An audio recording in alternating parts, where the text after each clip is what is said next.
एक कमेंट आया है भाई, एनआईओएस एंड प्राइवेट कैंडिडेट दोनों हो सकता है क्या? इनका कहने का मतलब ये है कि मान लो इनने सीबीएसई बोर्ड एग्जाम दिया, उसमें इनकी आ गई सर कंपार्टमेंट। अब ये चाह रहे हैं कि सीबीएसई की जगह एनआईओएस बोर्ड में चले जाएं, तो क्या एनआईओएस के बाद हम सीबीएसई का भी एग्जाम दे सकते हैं? तो को ध्यान से समझना इस चीज को। पहली बार अगर अर्षित की पढ़ाई पर आ रहे हो तो तुरंत सब्सक्राइब कर लो, साथ ही बेल आइकन को प्रेस कर लो। ऐसी हेल्पफुल वीडियोस आपको यहाँ पर मिलेंगी। ध्यान से समझिएगा होता क्या है। आपने मान लो सीबीएसई का बोर्ड एग्जाम दिया अभी, ठीक है, उसमें आपकी कंपार्टमेंट आ गई, या फिर आप फेल हो गए, या फिर आपको इंप्रूवमेंट एग्जाम देना है। Is it okay? ठीक है, कंपार्टमेंट आ गई, मैं मान लेता हूं।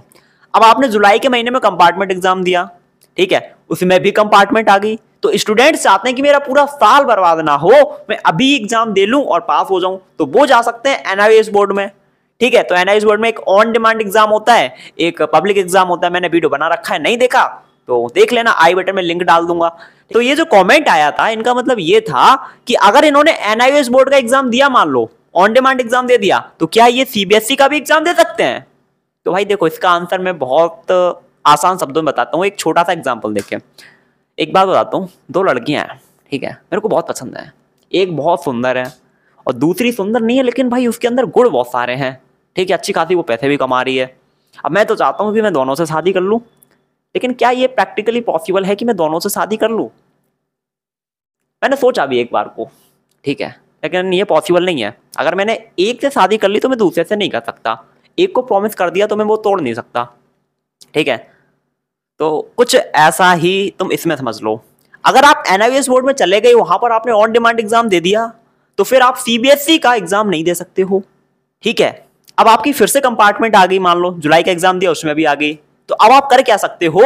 एज अ प्राइवेट कैंडिडेट आप बोर्ड एग्जाम वाले स्टूडेंट्स के साथ एग्जाम दे सकते हो अगले साल उस सब्जेक्ट का जिसमें आपकी कंपार्टमेंट आई। उसके लिए आपको फॉर्म फिल करना पड़ेगा, जो कि सितंबर में आता है, ठीक है। लेकिन वही स्टूडेंट वो फॉर्म फिल कर सकते हैं, एग्जाम दे सकते हैं सीबीएसई में, जिन्होंने एनआईओएस नहीं दिया है। Is it okay?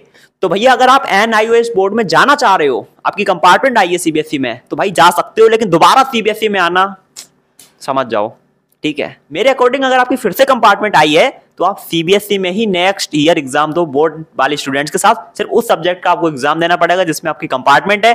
अगर आप एनआईओएस बोर्ड में जाओगे तो आपको वहां पर फिर कम से कम 3 सब्जेक्ट का एग्जाम तो देना ही पड़ेगा, ठीक है। और वैसे भी अब कॉलेज में एडमिशन कैसे होगा, इतना लेट हो गया, समझ रहे हो? तो भैया इसका सिंपल सा आंसर है कि अगर आप एनआईओएस बोर्ड में चले जाते हो, ऑन डिमांड एग्जाम वगैरह दे देते हो, तो फिर आप सीबीएसई में लौट कर नहीं आ पाओगे, फिर एनआईओएस बोर्ड में ही देना पड़ेगा। और एनआईओएस बोर्ड भी इतना इजी नहीं है कि भैया बिना पढ़े पास हो जाओगे, वहां पे भी पढ़ना पड़ता है, ठीक है। तो अगर आप इतने ज्यादा कॉन्फिडेंट हैं कि हाँ मुझे सब कुछ आता है, मैं तो एनआईओएस बोर्ड में जाऊंगा, अभी पास हो जाऊंगा, तो भैया जाओ, बेटर रहेगा।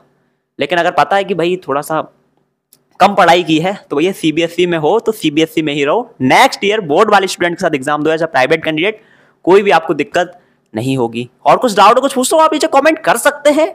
और अगर वीडियो पसंद आई तो वीडियो को लाइक कर दे, चैनल को subscribe and bell icon press. मैं मिलता हूँ अगली वीडियो में। Till then take care, bye bye.